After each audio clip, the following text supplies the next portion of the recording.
Is your business protected against the threat of malicious litigation and frivolous lawsuits? Are you sinking company profits into marketing campaigns that do nothing to contribute to the growth of your business? Bottled Business Sense provides practical business perspectives that uniquely emphasize both legal and media marketing strategies to protect and ensure the longevity of your business. Now, whether you're trying to provide a startup business with some level of stability or an established business with foolproof asset and estate protection, or simply attempting to get a better return for your business marketing dollars, Bill Bernard and Rick Moscoso will expose potential pitfalls to ensure the security and growth of your business, free from unwanted expense and the threat of litigation.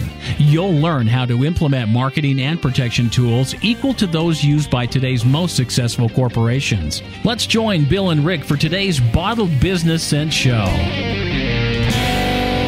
Okay, good morning, everybody. We're here for the Bottled Business Sense show. I'm Bill Bernard of WFB Legal Consulting Incorporated. I'm here with my co-host, Rick Moscoso of R2 Visual Studios. Hi, Rick. Hey, Bill. How you doing this morning? Good. Doing great. We've got a great marketing topic to discuss today, and I believe it's entitled Building Your Audience. And that involves, I guess, several different subtopics, doesn't it, Rick? Yeah, absolutely. We're really going to focus today on how to build organic traffic or an organic audience. Mm-hmm. There's different types of ways you can do that, and there's also paid ways you can kind of do that. But we'll get to that at the end. But what I wanted to start off with is, what's the easiest way to build your audience online using some of the media marketing tools that we've talked about in the past on the show. Good. Well, I'm looking forward to that. Before we get into that, just want to give another good morning out there to our viewers and our listeners.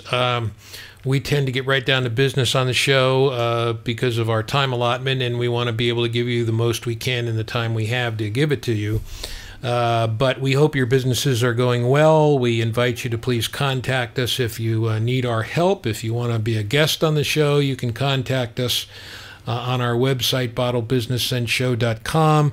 There's a place where you can insert your information, and if you want to be a sponsor on the show, there's a place for you to do that as well on our website. So please take advantage of that, and of course you can always call in and ask us questions anytime you want, or email us anytime you want. So, Rick, when we talk about building an audience, what's the first topic that we want, or subtopic, I guess you'd say, that we want to really focus on? Well, I think first you need to identify where you're building the audience or what you're building the audience for, and where are they going? What's the destination? So what are your goals? Yeah, so what are your goals? And to start off, almost all of us are online, right?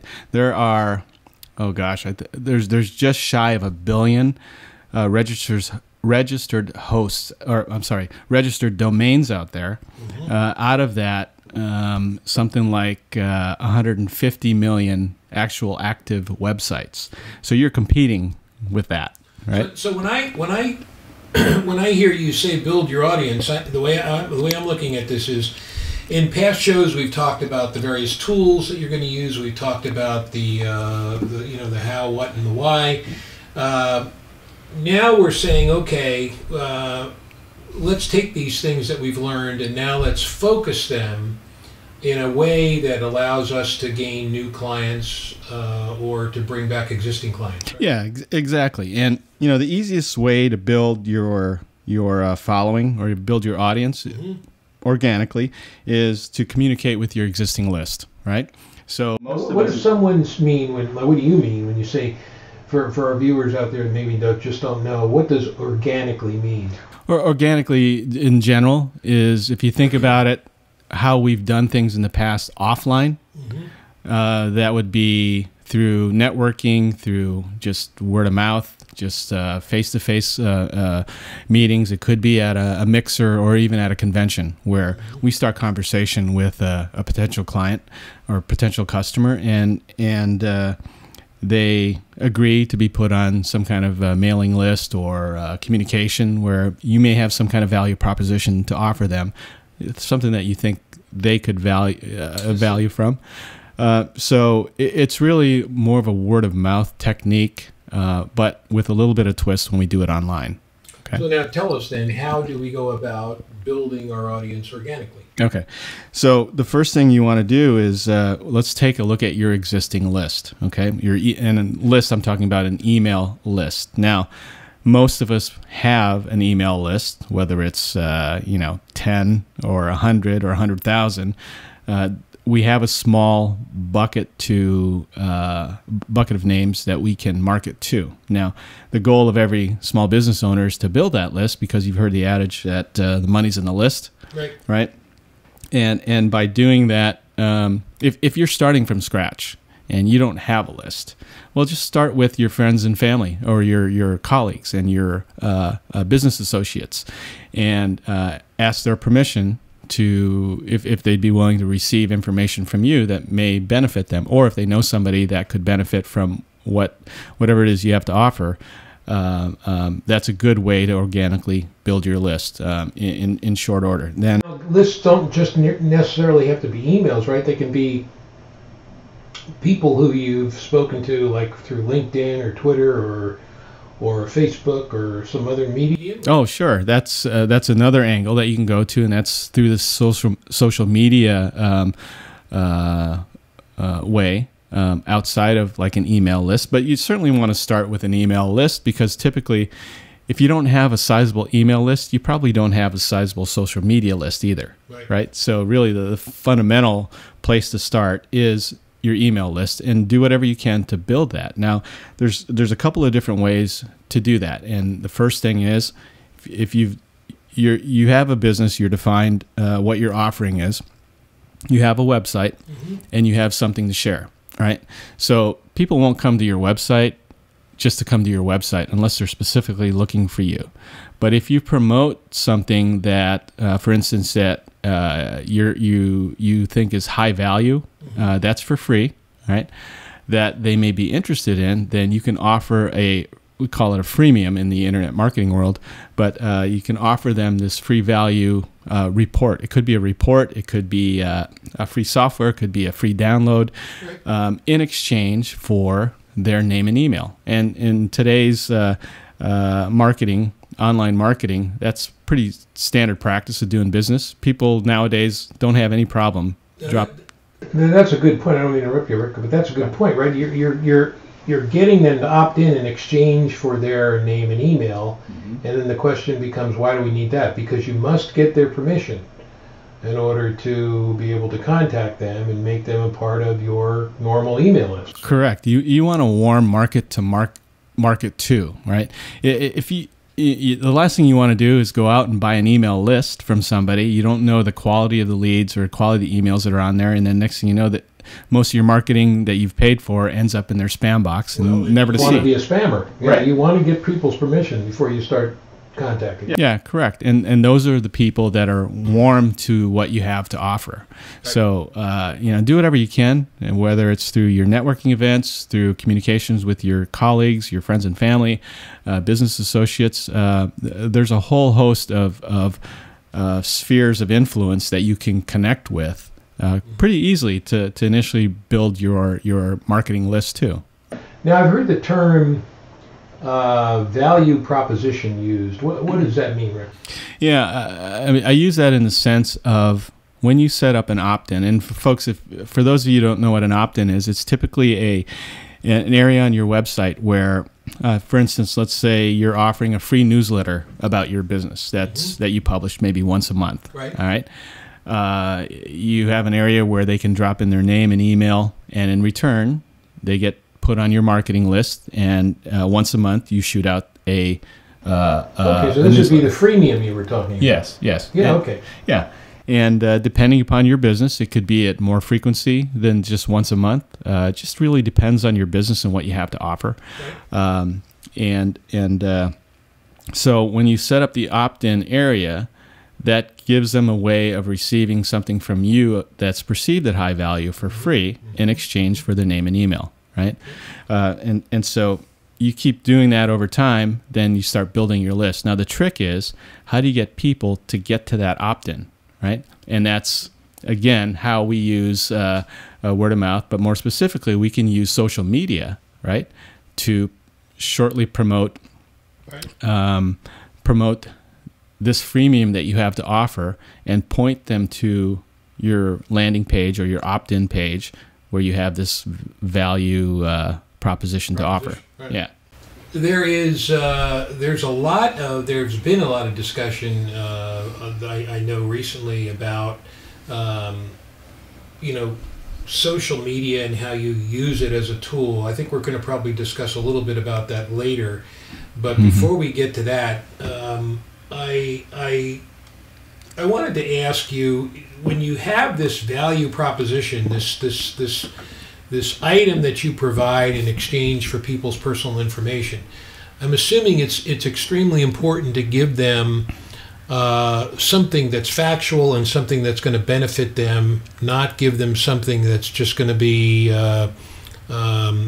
let's see the phrase I want to use, not give them something that's simply going to convince them after they opt in that well, this is just a kind of a gimmick to get me to give my personal information to Rick. You really want to give them something of some solid value, don't you? Yeah, absolutely. You want to give them something of solid value that's applicable to your business, because they'll quickly find out if you're trying to hook them with, if you're trying to bait and switch them with, bogus information, that hurts your credibility. Sure. And the interesting thing, I think, Rick, is too, you're giving them something that you participate in, either services or goods, products, that somehow they're going to be interested in, even though they may do a vastly different type of business than you. Correct. So let's take your profession, for example. You have to give somebody who's a lawyer, an accountant, a doctor, a plumber, a painter, a carpenter, something that they can use, that they all can use, but yet it's universal to what you do, right? Right. So, for example, in that situation, I could give away a top 5 guide to the importance of a professional headshot and how that'll affect your business. So, basically how it works is that in your opt-in area, you have a small space for a short video, and it can just be a 15, 30-second video on. After you watch this video, you'll learn how to improve your credibility by the simple tools of professional headshot. To receive this free information, type in your name and email here, and you'll get a free guide once you get inside. So once they type that information in, they hit submit. Typically, what you have set up in the back end is that if you have an autoresponder type of system, email system like Aweber, and there's a whole host of other ones out there, is that you would have a specific campaign linked to that opt-in box for that top 5 tip, right? So you already have this stuff preloaded in there. So as soon as they send their information and hit submit, the system kicks out that top 5 guide to them automatically and builds your list by one. Good. Right? And there's a follow-up question I have to that, but before we go to our first commercial break, I want to make sure this didn't mess us up too much. A plug came loose, and so we've got to do our little our housekeeping here, folks. And one of the pleasures you get to see is while you're watching us, if a housekeeping item needs to be taken care of, well, you get to see it just the same way we do. So let's take a moment, I guess, to do our first commercial break. And I think the last show you talked a little bit about estate planning and asset protection, right? We talked about their interconnection and how WFB Legal Consulting Incorporated might be able to help you in that area. How we can help you is for you to keep in mind at all times that these two areas, estate planning and asset protection, are interrelated, interconnected at the very root, very foundation of what they provide. And And how WFB Legal Consulting Incorporated is to be able to help you is to be able to sit down with you and understand what your goals are, what you want to accomplish, and how you can get both of these things done in one fell swoop without having to go to a different attorney for each area. Now, again, as you know, I've always maintained they're interconnected, and you can't do one without the other, but there are attorneys who have a differing view in that regard. Here at WFBLC, you don't have to worry about that.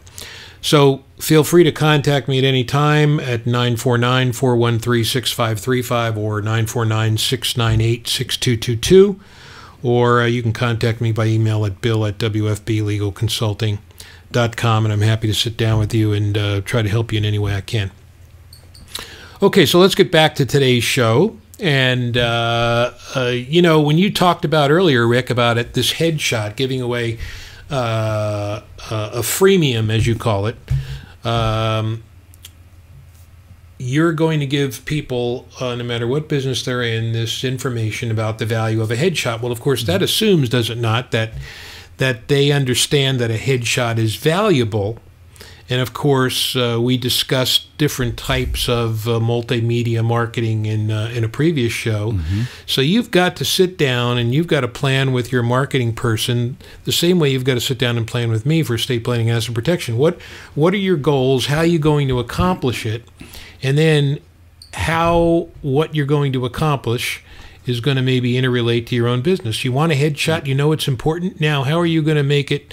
How are you, as the marketing guy, going to show that this headshot is going to be helpful to someone who might want to build their business, right? Yeah, absolutely. And in the free report, it'll really talk about the features and benefits of having that sort of thing. In fact, you could even send a follow-up video, which even will be more engaging because people are more apt to watch a video than they are to read text. Right. And so that's another way to build a better and stronger connection with your audience. So in this example of the top 5 guide of a headshot, that might not be the only opt-in that you want to market out there on your website. So you really got to, what I do is I sit down with the client, take a look at their overall business, and discuss what are the real goals that you want to accomplish by building this list. Is it for a specific product? Is it for an overall vision of your company offering, or what? And at the same time, you can have a general marketing opt-in, all right, on your landing page. But then you can also have very focused, laser-focused opt-ins for specific products or service. Yeah, in other words, what I think I'm hearing you say is you could have something similar to what I have, right? I mean, I have a main website, wfblegalconsulting.com, and then I have 3 different landing pages: protectyourestate365.com for estate planning, business asset protection 365.com, the landing page for business asset protection. And then I've got a few other landing pages that interconnect to some of my teaching activities. So when they hit those pages, they can be driven right to the main website, because now you're giving them, instead of giving them too much information on one site, you're actually providing them landing pages where they can get the specific information they want, right? Yeah, absolutely. And the beauty about the way you have it set up like that is, I know you use Aweber for most of your email marketing and tracking, and in each of those situations, for each of those websites, you have an opt-in area to receive this information. Right.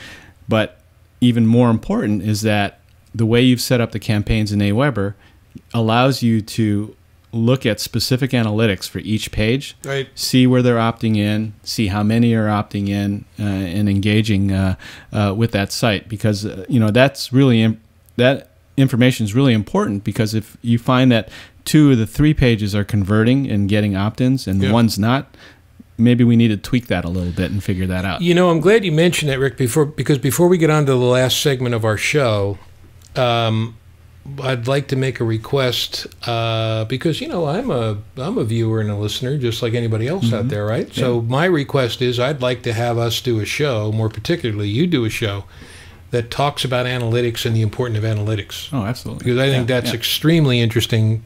I know it's interesting to me, and I know it would benefit a lot of our viewers and listeners.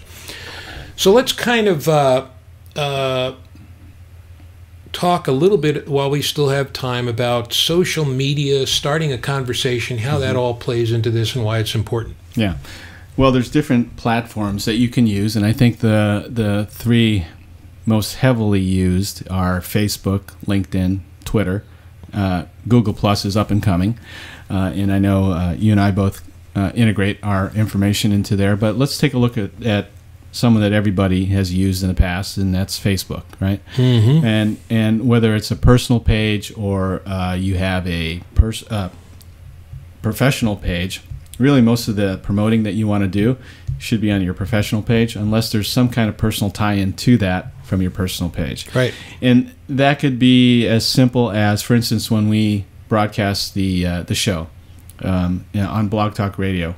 A social media link goes out from the back office that in an hour, our show, whatever that show is going to be broadcast on Blog Talk Radio. Here's the link.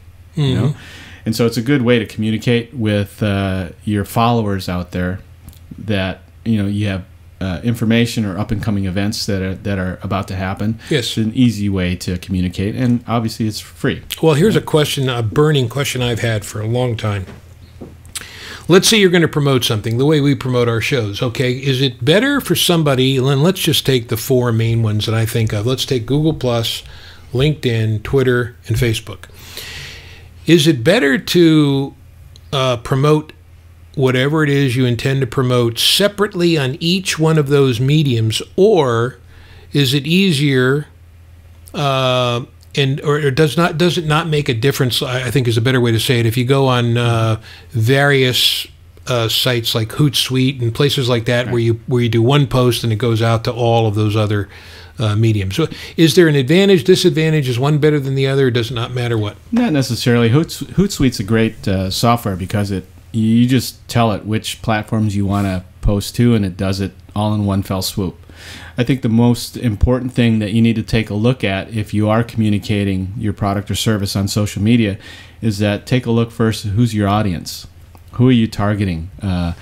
For in this case, we may tweak the advertising of this show or a specific show to social media based on the topic.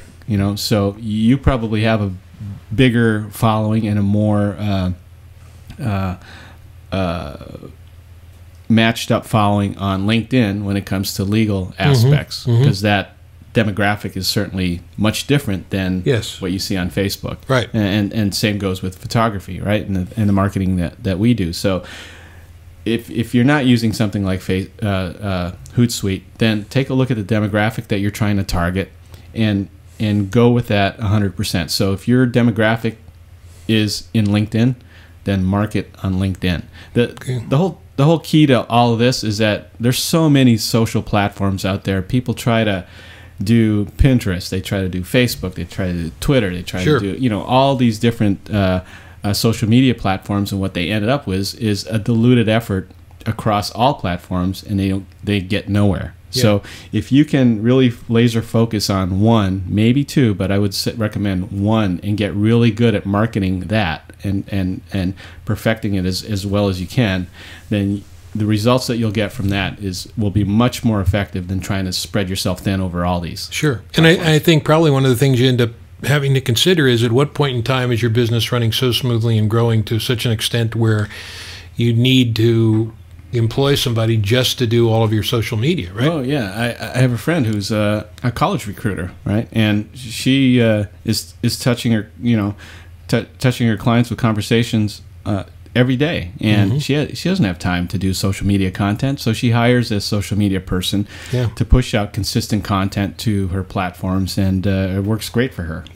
Plus, she's not the best she may not be the best at creating creative content for social media, so why not hire a professional who knows what they're doing? And that professional who knows what they're doing has to be able to build your audience organically through value proposition and social media, the three subtopics that we've been talking about today, right? Yeah. That person has to know that stuff before you're going to retain them to do it for you. Yeah. I mean, let me draw a parallel to that. I know a lot of new business owners will hire their neighbor or their cousin to do their website. And this is the same thing. You don't want some young kid who's big on Facebook but knows nothing about legal aspects of marketing for you on social media. So hire a professional. Yeah, it's a good way to go because people need to know not only about what your profession is, but how to take what you do and turn it into an effective marketing campaign to such an extent that it'll build your audience. And that's what we've been discussing today. I want to take a few minutes for our last sponsorship of the show today and talk a little bit about a good friend of mine who has really gone to great extent to make a great watch and a great watch site. And of course, by now, Rick and I are big watch fans, and of course, I consider it men's jewelry. I don't wear a lot of jewelry, and to me, it's not just a timepiece, but a piece of jewelry. And Jim Skelton, who has been a friend of mine and also one of the hosts on worldofwatches.com, which is broadcast on DirecTV channel 227 every Saturday and Sunday from 3 to 6 p.m. Pacific time, has developed his own watch brand called Strider, STRIDERS, excuse me, without the S, just Strider, StriderWatches.com. And if you go to StriderWatches.com, you'll see the Hyperdive, the watch that Jim designed based on all of his years' experience as a watch host and an aficionado, if you will, of watches. So please take advantage of that. If you're looking for a great timepiece, if you're looking for some information, Jim can be contacted on Facebook. He's a wealth of information about timepieces. I'd urge you to do that. You really look distinguished in anything you do with a great timepiece on your wrist. So take advantage of that. Okay. I think we've covered just about everything we want to cover, Rick. I know that we have some information concerning some future shows, and one of the ones that I, of course, requested was analytics, and we'll be getting into that kind of a show in the near future. Yeah, it's funny that you mentioned that, Bill, because that is a topic of the next show. Okay, good. And I'll get into that. Before I get into that, there was one last thing that I just briefly want to touch on, and people ask me this all the time. Okay. Should I pay money for paid advertising on social media, specifically on Facebook, right?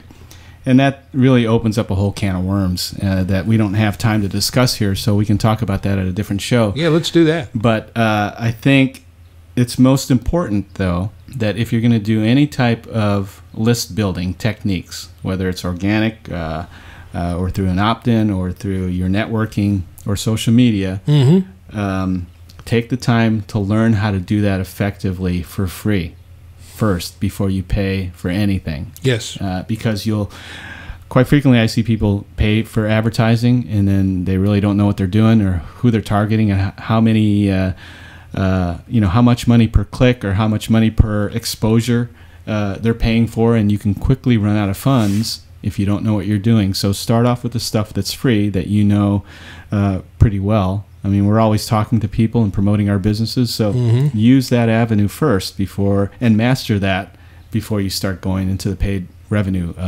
paid advertising route. Right. And that's just my personal opinion. No, I think that's correct, and it goes to two of the three words on my triangle logo, which is plan and prepare.